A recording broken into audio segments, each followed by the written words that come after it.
Okay, so Gengar on my side, Zapdos on Triangle side. Let's see what happens here. I'm going to go for Ice Punch, because usually Zapdos who lead go for Sub. But that doesn't turn out to be the case. I go for Ice Punch, do a okay amount of damage, but he does a ton with Thunderbolt against me, doing about half after Leftover's recovery. So yeah, that should prompt me to switch, and it does. I go to Blissey, Thunderbolt bounces off as it should. Now he may sub up here, even though the switch is pretty obvious, but him subbing up is not a good thing. I don't want him baton passing that to something that could use it, so I go for Ice Beam.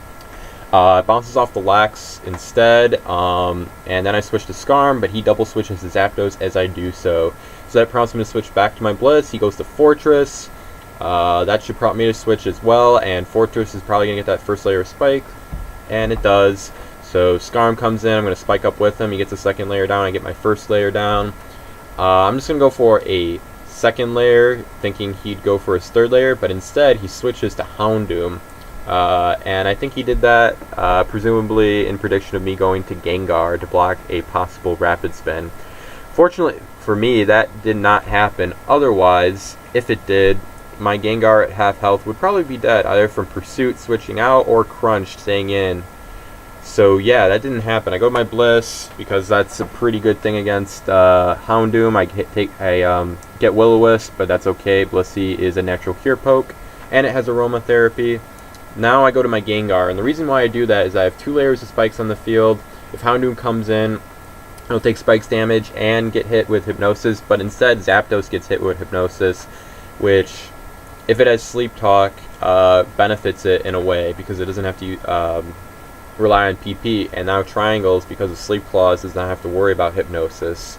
I go to my T-Tar, knowing the Zapdos is asleep. Sleep Talk does not connect, it hits Rest, which won't do anything. I go for Rock Slide as opposed to Focus Punch. I couldn't pull the trigger there. And yeah, a couple switches later we get Vaporeon on Houndoom.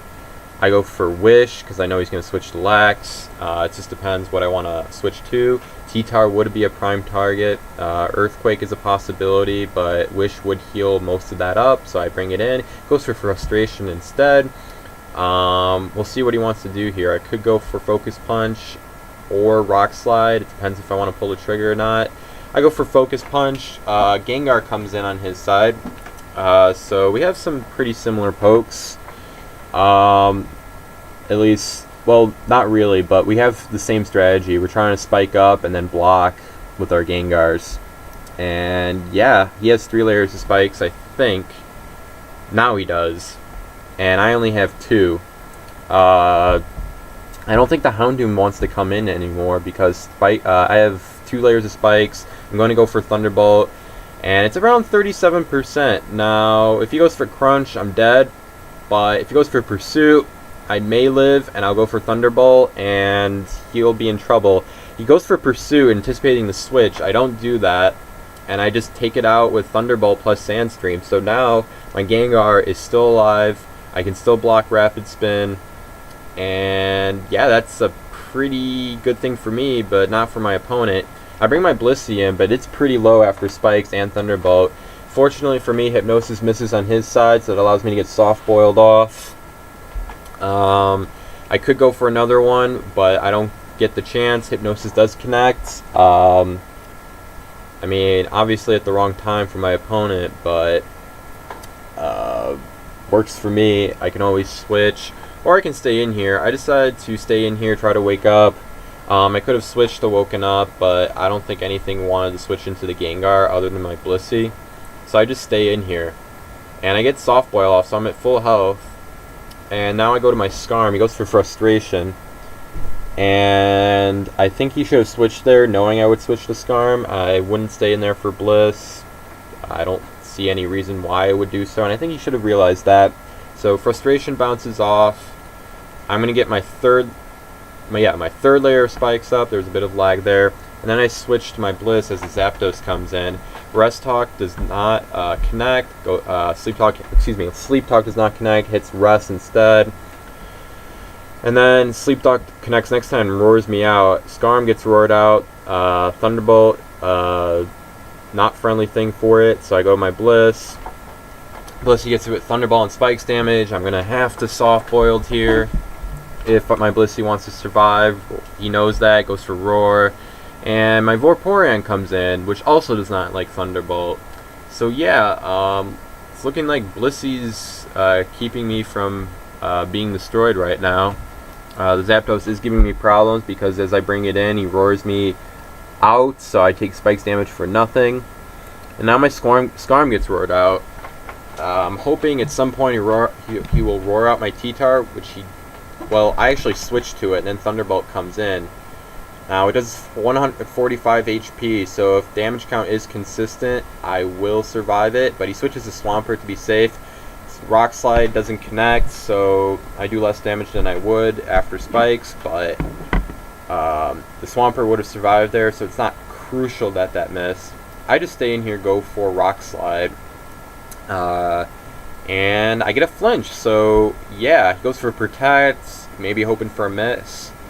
The reason why I went for Rock Slide there is because I know I won't really be able to bring my T-Tur in anytime soon, because after Spikes it'll probably die coming in. So I was just there to do extra damage against the Swampert. Gengar comes in. I could go for Will-O-Wisp, but I don't think it has it. I think it just has Hypnosis.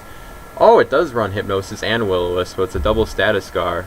Okay, so yeah. My Rock Slide misses there. I think it would have done at least a little less than half if it didn't miss. So I don't know if that matters or not. We'll see. But Thunderbolt takes it out next turn. And yeah, it's a 5-4 game if you didn't notice the scoreboard. I bring my Aerodactyl in just because my Blissey, well, it's just not doing so hot. It's around 58%, and if it gets put to sleep by the Gengar, it'll just die after taking Spikes and another attack move. So I go for Rock Slide, I flinch. This Aerodactyl is pretty beefy, so I would survive the Thunderbolt. And I do have Blissey to get rid of the burn if he decides to go for Will-O-Wisp there, but we'll never know. Flinch takes out the Gengar. I then go to my Gengar as his Fortress explodes, and so yeah, it's a 5-2 situation right now. Go for Ice Punch just to do some extra damage before the Zapdos takes me out, and then I bring Aerodactyl in, and now he's down to his last poke. Zapdos dies. Snorlax is not going to do it here. Rock Slide will kill it, and it does, so final score is 4-0. So yeah, there was some pretty I think it was an overall a good game. There was just a couple things like Triangles I think should have I mean, he was doing some good switching, but I think he should have known that my Scarm would come in at certain points, and he could have compensated for that, but really that's just a small thing.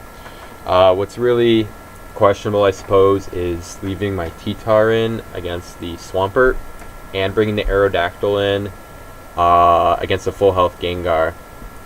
And the rationale for those two was, well, for the Swampert, I wasn't really bringing my T-Tar in again because it is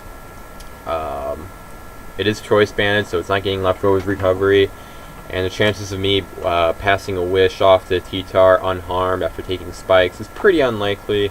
So an attack plus Spikes in the future would take out my T-Tar. So I figured I'd just do as much damage as possible against the Swampert. And I mean, it's lucky I got a crit, I guess, but I don't think the crit mattered. And then as for the Gengar Aerodactyl situation, Blissey was just not a level of health where it could come in against Spikes and possibly get hit with Hypnosis and die from 2 Thunderbolts. It just wasn't there. And so I figured Aerodactyl was the best bet.